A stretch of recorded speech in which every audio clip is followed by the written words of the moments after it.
Bueno, buenas tardes. Eh, Vamos a tratar hoy un tema que, perdón, a mí desde el punto de vista ético y sus repercusiones políticas me parece muy importante. Y desde el punto de vista de la liberación o la realización personal, también. Y también, por supuesto, desde el punto de vista de acompañamiento filosófico eh, a las personas que pueden estar, digamos, sufriendo psíquicamente, por un lado, y por otro lado, aquellas personas que también tienen un sufrimiento que tiene su origen en el plano o nivel psicológico, pero que además eh, tienen una apertura hacia esa otra dimensión humana, o que es la dimensión, digamos, superior, que es la espiritual, que la envuelve todas y que no está separada de ella, no es ninguna separada, todas están integradas. El problema es cuando las separamos, ¿no? Bien, y entonces el tema de el altruismo, la empatía y la compasión, esos tres términos son importantes. eh, Tienen diferentes visiones, tienen diferentes tradiciones culturales.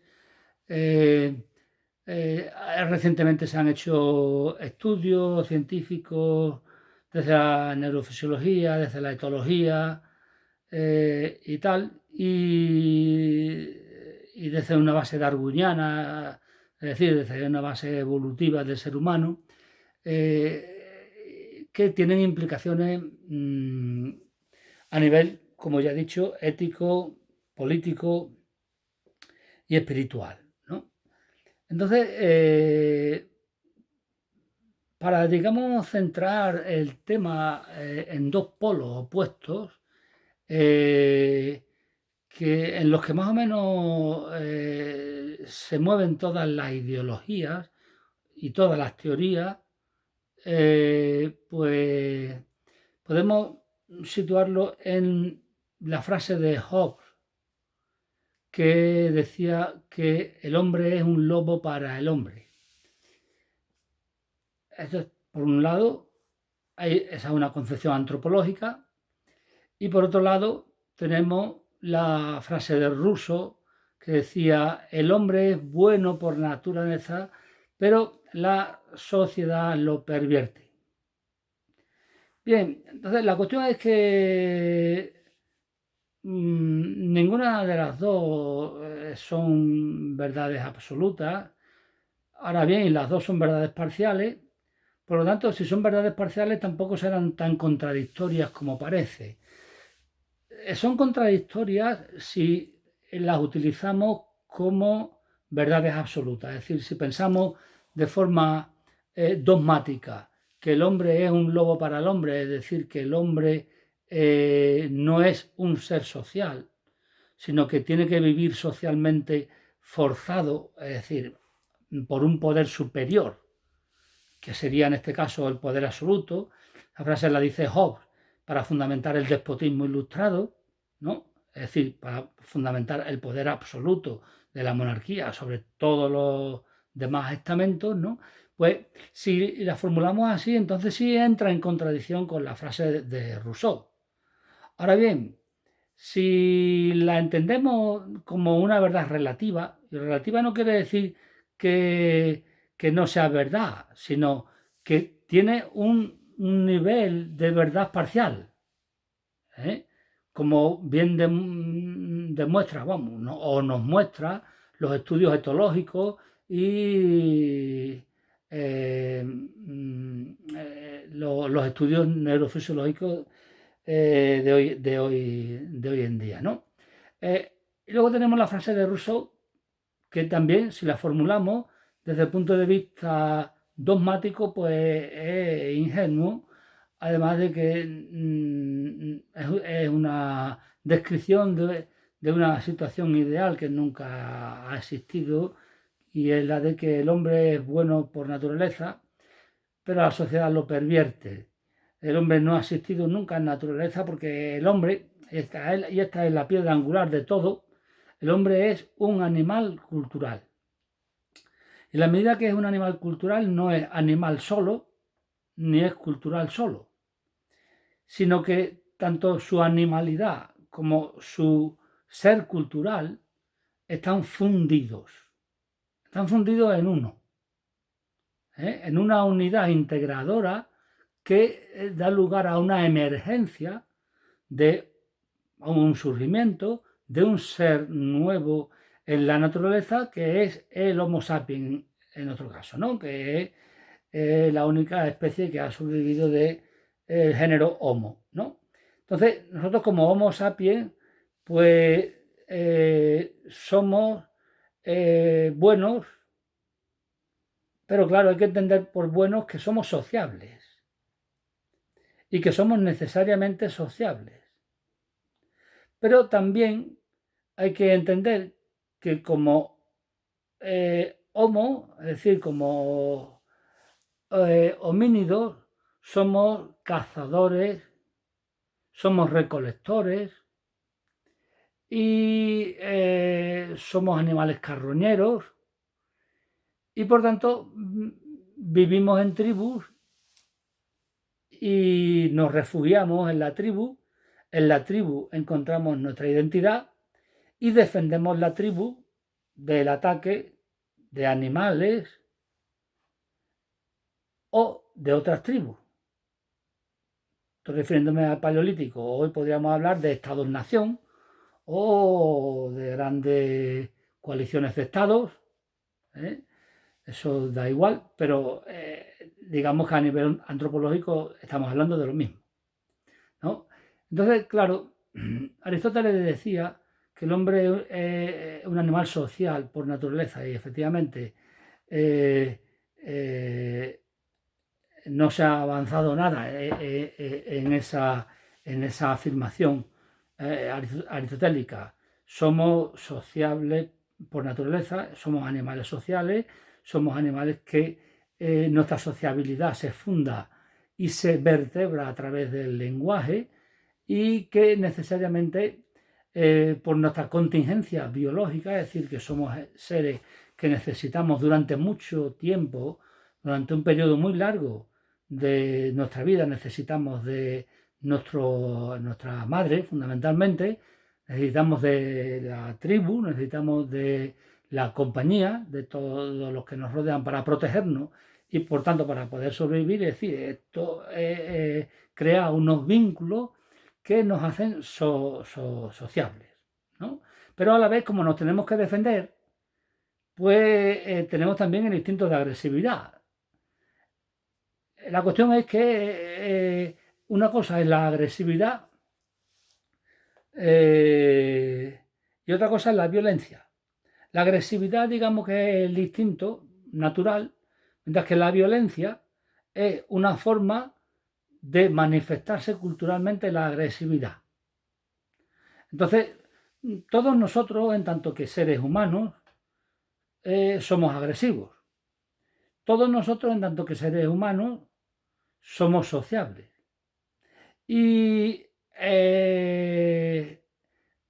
en tanto que seamos sociables, pues amortiguamos la agresividad. En tanto que manifestemos más nuestra agresividad, pues disminuirá nuestra sociabilidad y aumentará nuestro egoísmo, y del egoísmo surgirá la violencia, y esa violencia se sostendrá a través de otra emoción, de una emoción que es la del miedo al otro.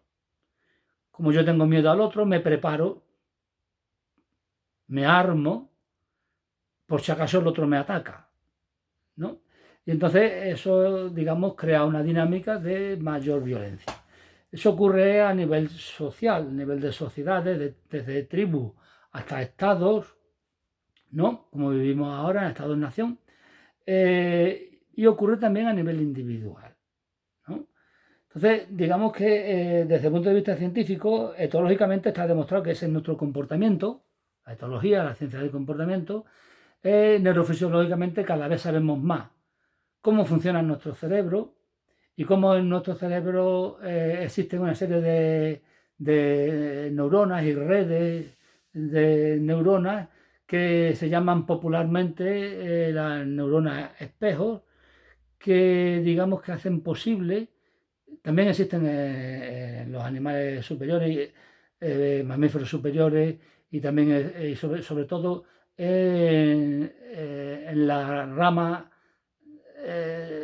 a la que pertenece el género Homo, que son los chimpancés, los bonobos, los gorilas, etcétera, que son también animales tremendamente sociables, ¿no? Y sociales, pero también son agresivos, ¿no? Entonces, hay esas neuronas que popularmente se conocen como neuronas espejo, que nos permiten el reconocimiento del otro. O dicho de otra manera, nos permiten que nos reconozcamos en el otro. Entonces, al reconocernos en el otro, lo que reconocemos en el otro es que siente como yo. Entonces, eso es lo que se llama a nivel psicológico la empatía. Y claro, es muy importante saber que somos animales sociables y que la sociabilidad humana tiene una base biológica que es la empatía, desde el punto de vista psicológico, ¿no? Es decir, que nos sentimos cercanos al otro. No ya solo porque lo necesitemos desde el punto de vista de nuestra genética, que nos hace tener un periodo muy largo de crianza, sino que nos sentimos igual que el otro. Esa es la empatía. Pero la empatía no es todavía el nivel ético, ni mucho menos es el nivel espiritual. La empatía está en el nivel psicológico, con una base biológica. Es la descubierta por múltiples investigaciones a través de las neurociencias, ¿no? Hay un paso más que abarca todo lo anterior, ¿no? Entonces, antes que sería por anunciarlo, para que no se olvide, para que se siga el hilo de la argumentación y a donde yo quiero llegar, está la compasión, que ese es el nivel espiritual o ético-espiritual, ¿no? Bien, entonces, la empatía, digamos que es algo neutral, algo que digamos que es un hecho que está ahí, que nosotros podemos valorar. En cuanto valoremos o interpretemos ese hecho, ya no es neutral, ¿no? Pero la cuestión es que el hecho de que seamos seres empáticos es una apertura psicológica a la dimensión espiritual humana. Por eso decía que los tres ámbitos, el físico, el psicológico y el espiritual, no están separados, ¿no? Y había una frase que quería citar de Kant, que digamos a una, no voy a profundizar en la interpretación de la frase, porque digamos resuelve esa paradoja aparente entre la frase de Hobbes y la frase de Rousseau, que es la siguiente. Kant decía, el hombre es un animal sociablemente insociable. O, dicho de otra manera, en el hombre hay una insociabilidad sociable. ¿Qué quiere decir? Que en el hombre hay una unión, tanto de su aspecto insociable o de lucha contra el otro y contra sí mismo, porque cada vez que luchamos contra el otro, estamos luchando contra nosotros mismos, y hay una parte de ayuda o altruismo o identificación con el otro. Las dos cosas. Las dos cosas se dan. Y no es una paradoja, digamos, es la condición humana. Y como es la condición humana, pues es una cuestión que debemos aceptar. Es que eso es lo que somos. Ya sabemos que tenemos que partir de la aceptación. Si no partimos de la aceptación, no vamos a ninguna parte. Es decir, mis arranques que pueda tener yo de ira, pues no los puedo negar, no los puedo reprimir. Hombre, tampoco se trata de que le dé salida a la ira y en un arranque de ira le pegue un golpe a alguien, ¿no? Sobre el cual va dirigida la ira. No, se trata de reconocer esa emoción, no de darle salida en el momento que la siento. Tengo otras formas de darle salida a la ira, ¿no? Puedo sentir ira contra el sistema político, por ejemplo, pero puedo transformar esa ira en indignación, que es una búsqueda de una justicia porque uno observa que hay una situación injusta. Y entonces uno está sanando esa ira, porque esa ira lo está enfermando, le está haciendo sufrir.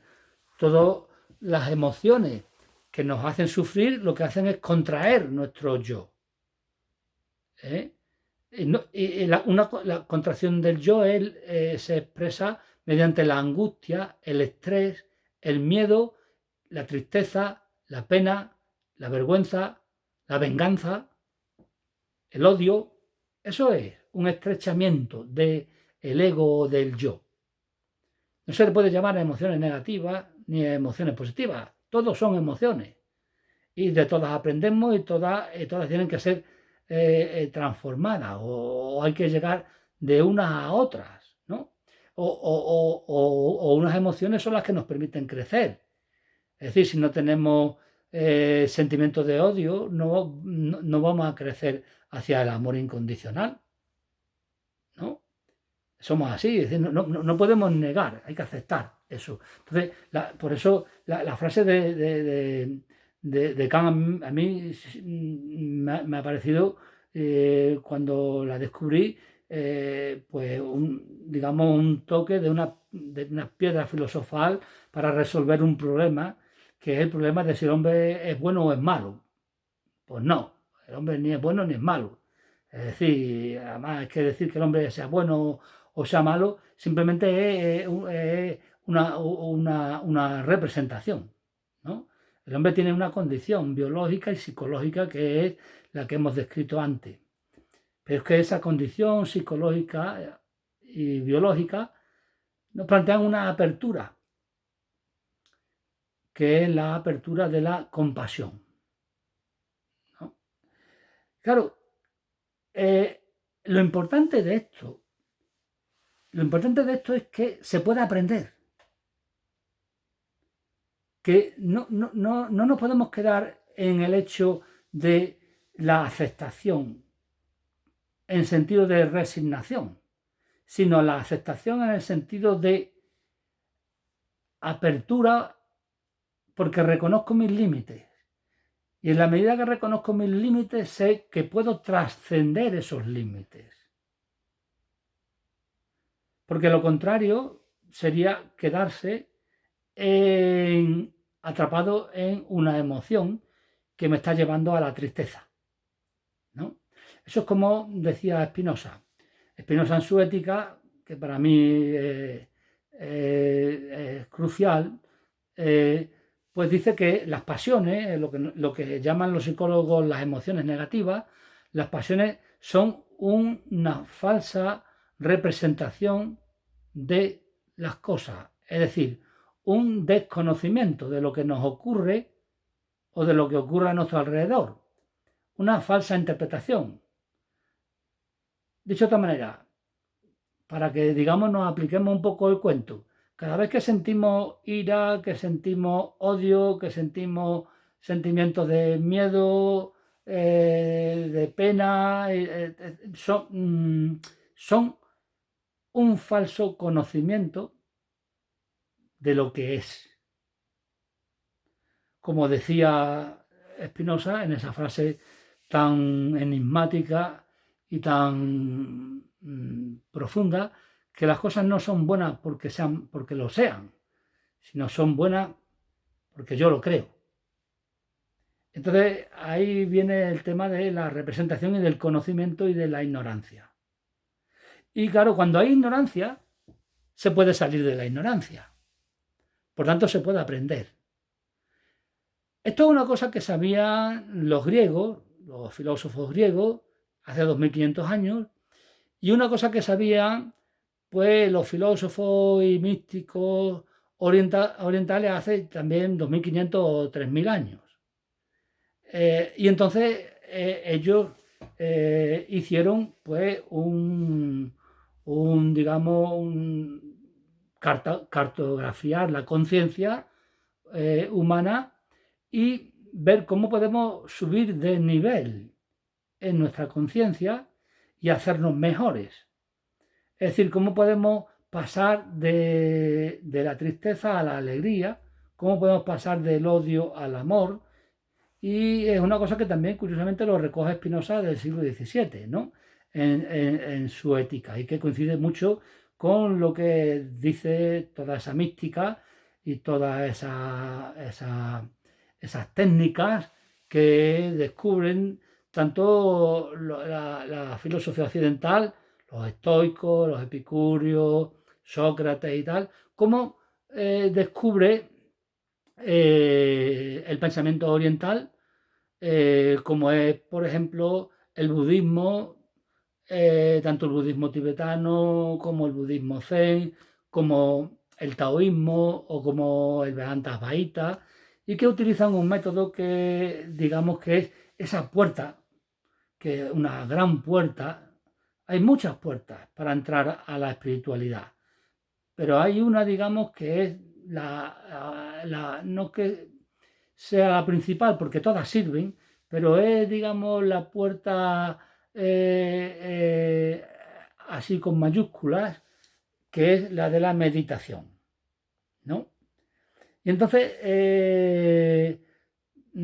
por medio de la meditación y por muchos otros medios, que no es necesaria la meditación, pero sí nos sirve, y esto es lo que también las últimas investigaciones de las neurociencias están demostrando, sí nos sirve para pasar de esos niveles pasionales que nos atraen hacia el estado de tristeza y de odio a los estados que llaman los psicólogos positivos, que sería la alegría, la gratitud y el amor incondicional, ¿no?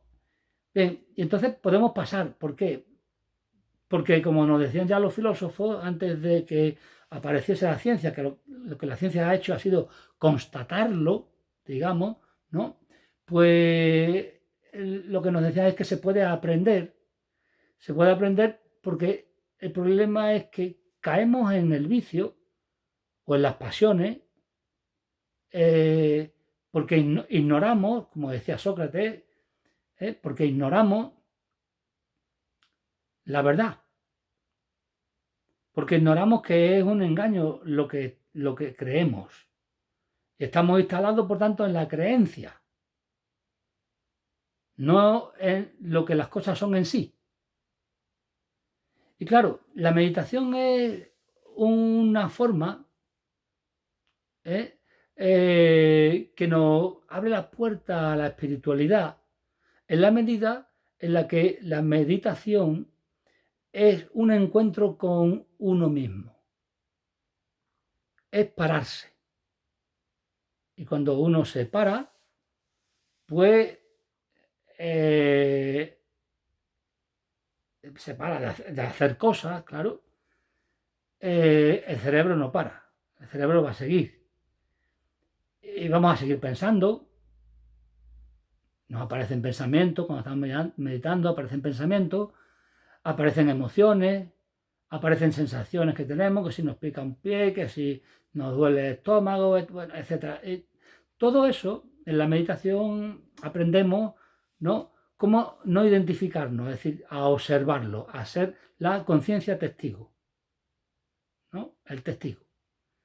Entonces no nos involucramos y eso es neutral. Claro, eso necesita un aprendizaje y un adiestramiento, ¿no? Entonces, claro, luego se trata de abrazar esas emociones, por ejemplo, o esos pensamientos, que es la aceptación. Yo soy esto. Pero para eso es necesario la actitud de la meditación, es decir, no escaquearme, digamos, no escabullirme por medio del entretenimiento, ¿eh?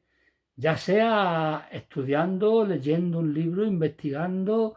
No quiero decir que estas cosas no se puedan hacer, que hay que hacerlas y están muy bien, ¿no? O simplemente el mero entretenimiento o distracción de, pues, ver la televisión, ver un partido de fútbol o lo que sea. No, no, hay momentos en los que nos tenemos que parar, ya sea dando un paseo por el campo, ya sea sentado meditando, ya sea fregando los platos, estoy haciendo algo manual y la mente está absolutamente libre, funcionando sola. Entonces, como está funcionando sola, están apareciendo los pensamientos. Pero no solamente están apareciendo los pensamientos que nosotros tenemos normalmente. Tengo que hacer la compra, tengo que hacer la comida, tengo que ir a por el niño al colegio, tengo que lo cotidiano, ¿no? Sino que mientras más tiempo meditamos y mientras más horas nos llevamos sin hacer nada con nosotros mismos, solos en nuestra habitación, como decía Pascal, ¿eh? Todos los males del mundo proceden de que el hombre no es capaz de estar una hora solo consigo mismo en su habitación, decía Pascal, ¿eh? Y cuando uno está solo no hace nada, solo es solo, no hacer nada, no solo mirando internet o con un libro o chateando con WhatsApp, no, solo, sin hacer nada, meditando o contemplando, sin hacer nada, o concentrado en una imagen, ¿no? Bien, pues entonces empiezan a aparecer otros pensamientos y otras emociones que vienen de más hondo, más profundas, que son del inconsciente, tanto del inconsciente individual como del inconsciente colectivo o del inconsciente de la humanidad del que hablaba Jung. Y a eso se le llama nuestra sombra. Y en esa sombra está nuestra herida o nuestras heridas. Es decir, aquello que nos ha hecho sufrir en un momento en nuestra vida, en nuestras biografías o en la biografía de la humanidad, y hemos construido una coraza que es un yo, ¿no?, una representación de nosotros mismos, ¿eh? Hemos construido ese yo de tal manera que nos protege del daño que los demás nos puedan hacer a esa herida. Entonces ya la relación con los demás va a estar distorsionada por un yo intermediario que pongo, que es una coraza para protegerme. Y entonces me doy cuenta de eso. Y eso es lo que tengo que aprender, que yo no estoy viendo la realidad a través de la conciencia testigo, sino que estoy viendo la realidad a través de ese yo que he construido para proteger mi herida, para que no me hagan daño. Entonces, claro, hay que disolver ese yo o hay que echarlo a un lado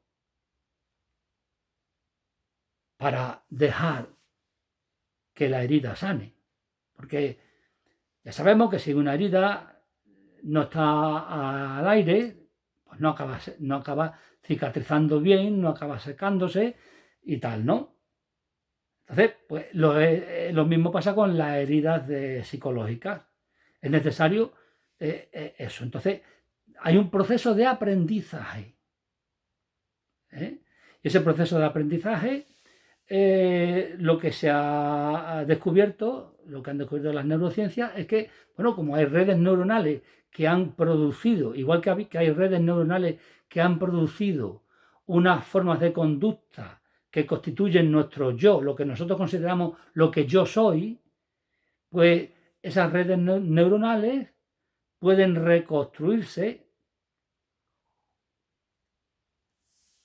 o rehacerse o anularse o construirse redes nuevas que en lugar de fomentar el juicio negativo sobre el otro, pues fomente la neutralidad en el juicio, o que cuando se juzgue, no se juzgue desde el odio, la venganza, los celos, la ira, sino que juzguemos desde la conciencia testigo.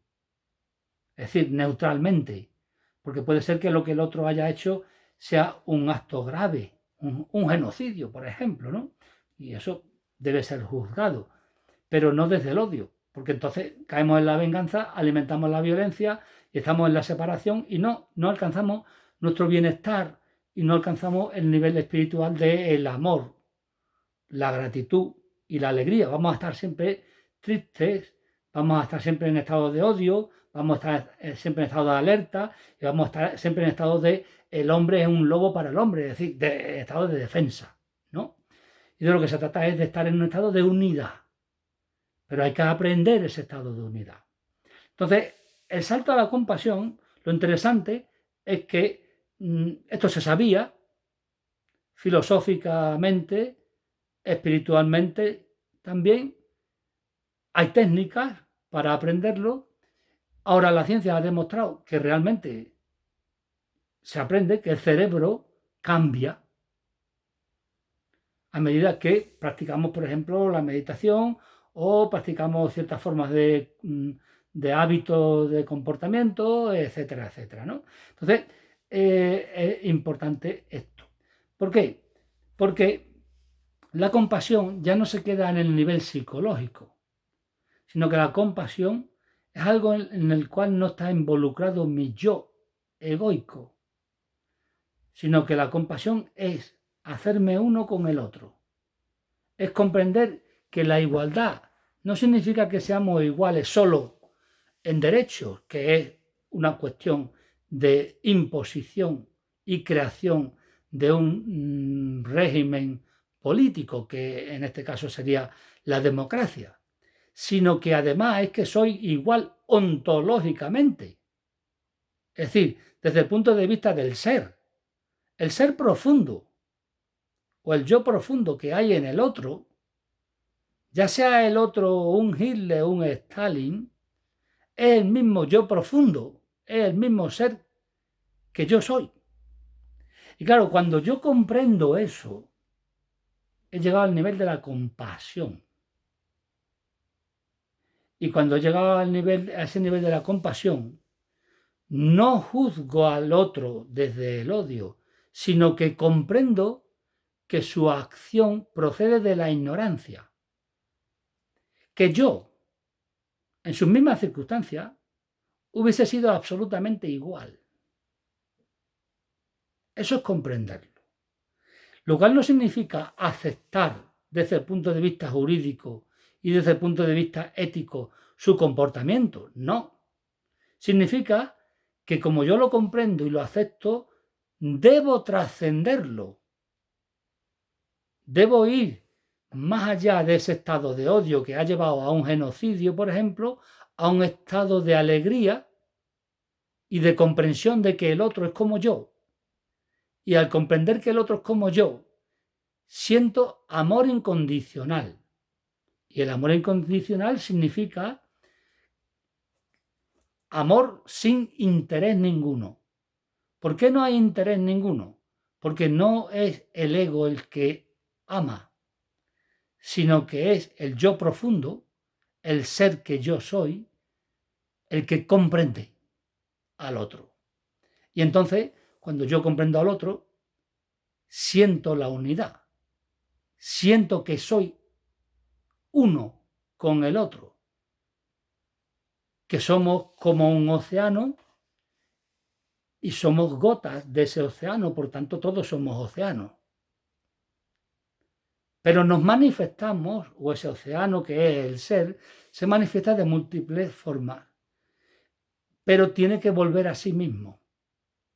Y para volver a sí mismo es necesario recorrer el camino de esas pasiones y hay que curar y sanar esas pasiones por medio del amor incondicional o de la compasión.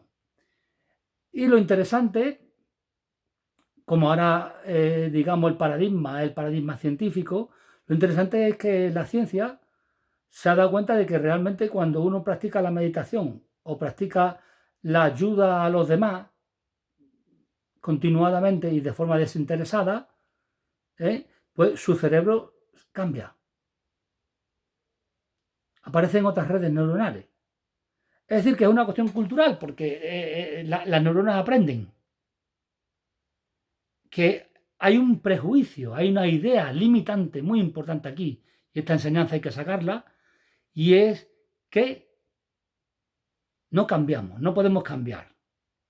Tú ya eres así, así que tú ya no cambias. O yo me digo a mí mismo, es que yo soy así y ya no cambio. No, no, no, eso es cobardía, eso es pereza, como decía Kant.